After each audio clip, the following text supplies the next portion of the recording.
ایک ٹانگ میں لگی ہے، دو ٹانگوں میں لگی ہے، گولی لگی ہے، گولیوں کے ٹکڑے لگے ہیں، گولیوں کے ٹکڑے بم کا ٹکڑا تو ہوتا ہے، گولی کا ٹکڑا نہیں ہوتا ہے، کہاں سے ٹکڑے آ گئے؟ میں نے ایسے ان کے لوگوں کو دیکھا، پتہ نہیں گولی کہیں قریب سے بھی گزری یا نہیں، لیکن اتنا لگتا ہے کہ ان کے گالوں کا بوسہ لیا ہوگا زیادہ سے زیادہ، لیکن نیچے قمیص وہ ساری کی ساری خون سے بھری ہوئی۔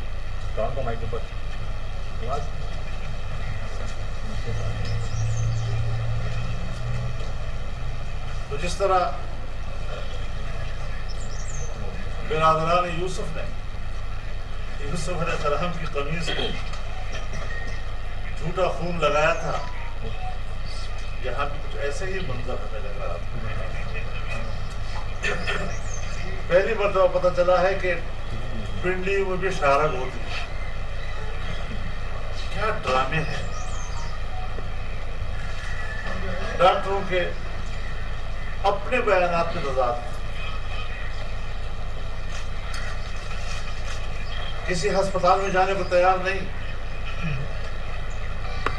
یا تو 5-6 دنوں میں مشکل سے لاہور سے گجرانوالے پہنچتا ہے، اور یا جب گولی لگتی ہے تو اتنی تیزی سے دوڑتا ہے کہ 1 گھنٹے میں لاہور، قریبی ہسپتال بھی نہیں۔ اتنے بڑے حادثہ جس کی وجہ سے آسمان سر پہ اٹھایا گیا، پھر ہڈی کا علاج کینسر اسپتال میں، پھر اس کے ڈاکٹر کا رپورٹ اور جو باہر سے ٹیم آئی ہے اس کی رپورٹ اور،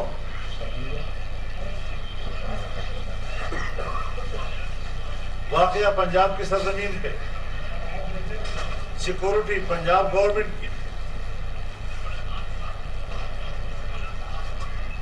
بندہ پکڑا گیا تو پنجاب پولیس نے پکڑا، لے گئے تو پنجاب کے تھانے میں، تفتیش ہوئی تو پنجاب کی پولیس نے کی، اور بغیر تحقیق کے ملبہ ڈال دیا کہ جی وزیر اعظم پر پرچہ کاٹا جائے، رانا ثناء اللہ پر پرچہ کاٹا جائے، ISI کی DGC پہ پرچہ کاٹا جائے۔ کیا مطلب؟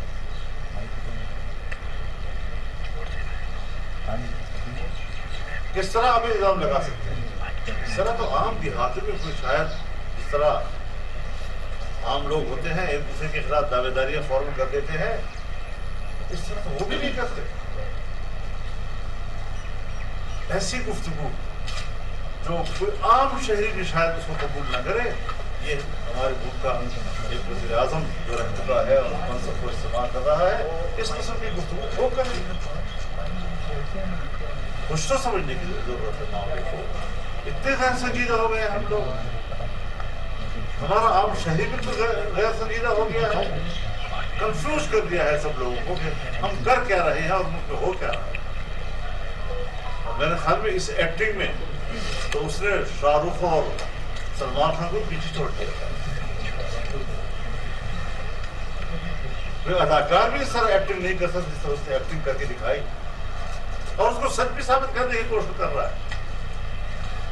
کبھی دوڑ کے چلتا ہے، کبھی زخمی کے اوپر پلستر ڈالتا ہے اور لمبا پہنے، کون سا طریقہ ہے؟ ہڈی ٹوٹتی ہے تو پلستر ڈالا جاتا ہے، زخموں کو پٹی باندھی جاتی ہے، زخم کے اوپر پتہ نہیں یہ کہ ایک ٹانگ ہے 2 ٹانگیں ہیں۔ اس طرح کا ڈرامہ شاید دنیا میں کوئی بچا سکے، اور وہ پشتو میں ہے کہ وہ ہم دکم جائے اور ڈب دکم جائے، بارام پہ قرآن کی جائے کہ اس کو افرید قرآن کی جائے ہوگا۔ اس قسم کے کہاوتوں کو اسلام کر رہا ہے، واقعہ ادھر ہو گیا ہے، بلکہ ہم وفاق پہ ڈال دیا۔ مطلب میں کسی اور جگہ پہ آواز کہیں اور دیتی ہے۔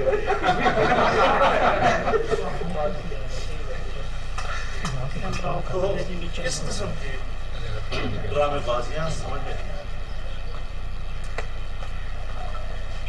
ساری دنیا کو چور چور کہنا، کوئی وقار کی زبان بھی سمجھے گا۔ پھر وقار کی زبان بھی سیکھو اور خود سب سے بڑا چھوڑ کے نکل آتا ہے. بات بنیادی یہ ہے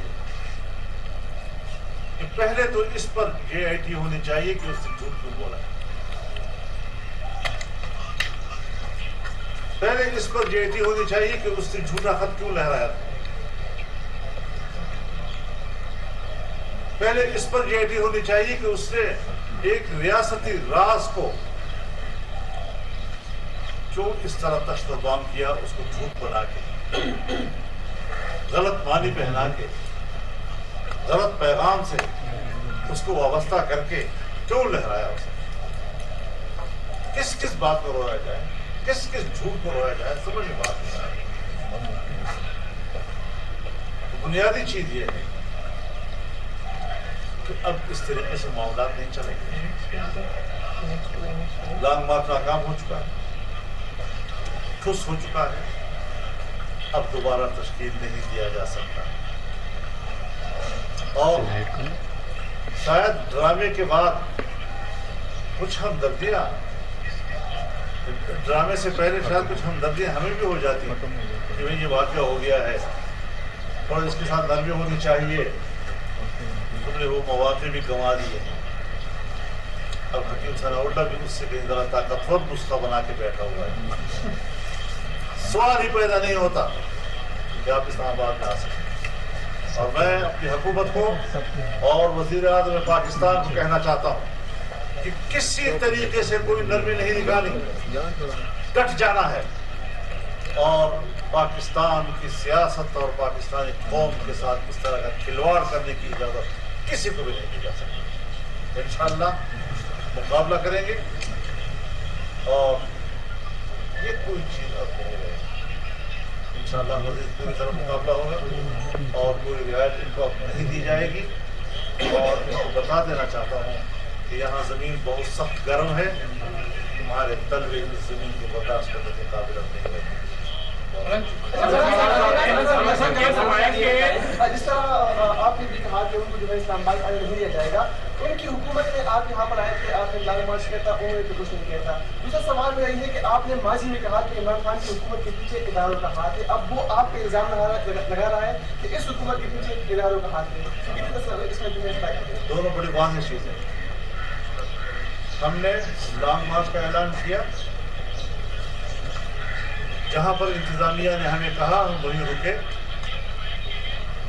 کراچی سے لے کر, کوئٹہ سے لے کر, چترال سے لے کر, گلگت سے لے کر, گوادر سے لے کر, جہاں جہاں سے قافلے آئے, راستے میں ایک مسافر پاکستان کو بتا دے کہ اس کے سفر میں اس کو کوئی خرچ نہیں, کوئی بس رکی ہو, کوئی گملہ ٹوٹا ہو, کوئی پتا گرا ہو.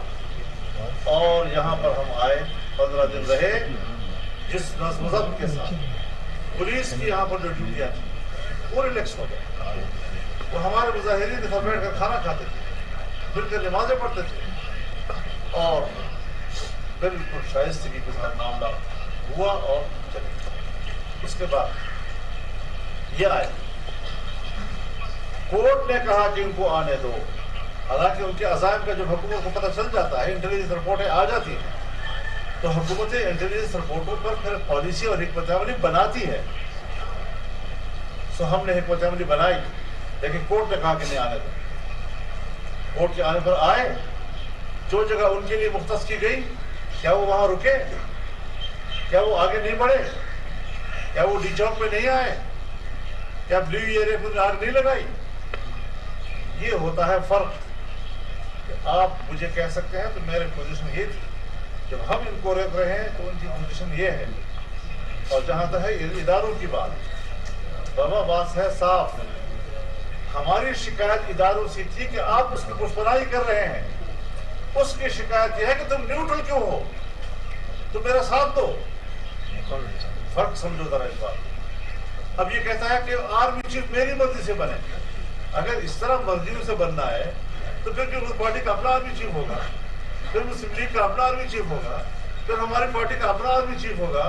پھر یہ تو عجیب فوج ہوگی. پھر اس قسم کے بے تکے قسم کے آئین سے ماورا باتیں کرنا, مطالبات کرنا, یہ اس کو اپنا خوف نظر آتا ہے. گولی مارنے والی سیاست ہے, اس کو آپ کس طرح دیکھتے ہیں, اور اس گولی مارنے والی سیاست میں آپ اپنے آپ کو محفوظ سمجھتے ہیں؟ دیکھیے مجھ پر تین قسم کے اکرم خان درانی کے ہوئے, مولانا غفور حیدری کے ہوئے, مولانا حسن جان ہمارے پارلیمنٹیرین سے ان کو شہید کیا گیا, مولانا معراج الدین ہمارے ڈپٹی کو شہید کیا گیا, مولانا نور محمد سوانہ کے ان کو شہید کیا گیا, ہمارے پارلیمنٹیرین رہ چکے ہیں, اور علماء کرام شیوخ الحدیث کہاں کہاں پر ان کی شہادتیں ہوئی. اس وقت ایک سال کے اندر باجوڑ کے اندر جمعیت علماء اسلام کا اگر ایک ساتھی جو ایک مہینہ پہلے بم دھماکے میں گاڑی اڑ گئے اور وہ بچ گیا, اگر وہ بھی شہید ہو جاتا تو ایسا طرح ہوتا. 16 ہمارے نوجوان علماء کرام شہید ہوئے ہیں حج کے دنوں میں. ہم ابھی حج پہ تھے, میرلی میں ہمارے 3 دعوا شہید ہو گئے, ایک ہمارا صوبائی اسمبلی کا کینڈیڈیٹ, ایک ہمارا نو منتخب علاقے کا چیئرمین, اور ایک ہمارا تحصیل سیکرٹری جنرل شہید ہو گئے. اور دوسرے علاقوں میں یہی صورتحال ہے. تو اس کے دور میں تو ہمارے ساتھ وہ کچھ ہوا, اور ابھی تک اس سلسلے چل رہے ہیں. ہم یقیناً ایک بڑی مشکل میں ہیں. یہ لوگ پہلے کیوں نہیں تھے, اور جب حکومت تبدیل ہو رہی تھی تو پاکستان میں آ گئے, اور ایک دم وہ صورتحال اور اس سے بڑھ کر خطرناک صورتحال کیوں بن گئی ہے. ہم تو چاہتے ہیں کہ پاکستان میں امن, جو بھی پاکستان کا شہری ہے وہ پرامن زندگی گزارے, عزت و وقار کی زندگی گزارے, آئین اور قانون کے تابع زندگی گزارے. کچھ غلطیاں ہیں جو ریاستی سطح پر بھی ہوتی ہیں, اس سے اختلاف کیا جا سکتا ہے, لیکن اس کا ازالہ کیسے کیا جائے وہ ریاست کی ذمہ داری ہے.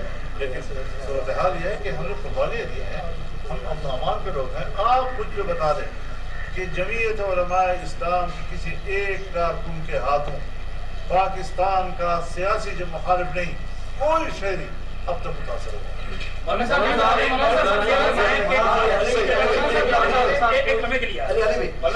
اسی جگہ پہ جب مریم نواز صاحبہ کا دروازہ توڑا گیا تھا کراچی میں, اور آپ نے یہاں پہ پریس کانفرنس کی تھی, سیم اس سے بھی بڑھ کے جو ہے وہ عدم سوادی کے ساتھ ہوا ہے. اس کی ویڈیو آ گئی, اور ظاہر ہے جہاں پہ وہ موجود تھے انہوں نے خود اس کی تصدیق کر دی کہ یہ جگہ اسی وہی ہے جو ہے. کیا اس کی بھی فل کورٹ سے تحقیقات نہیں ہونی چاہیے؟ کب تک اس طرح بلیک میل کیا جائے گا؟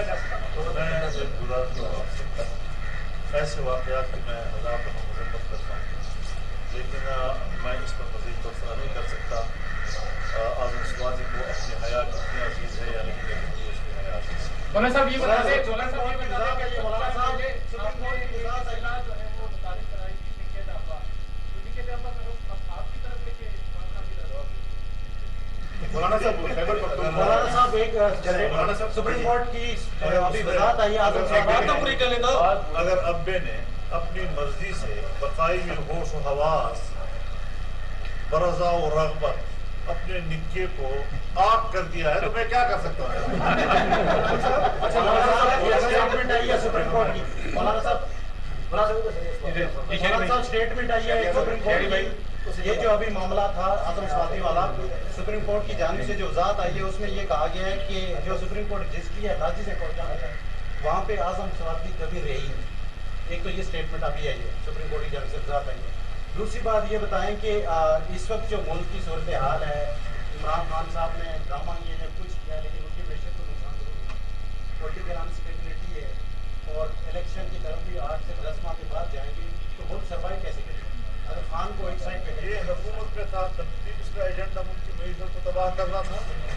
یہ حکومت سے نکل گیا تب بھی اس کا ایجنڈا جو ہے وہ ملک کی معیشت کو تباہ کرنے کا ہے. یہ جو کچھ کر رہا ہے اپنے نامکمل ایجنڈے کی تکمیل کے لیے کر رہا ہے. مولانا صاحب خیبر پختونخوا میں آپ کی ڈیمانڈ ہے کہ وہاں پر گورنر لگایا جائے, اور ابھی تک گورنر نہیں ہے وہاں پر. گورنر نہ لگنے کی وجوہات کیا ہیں؟ ایک ذرا سا فریاد بھی تھوڑے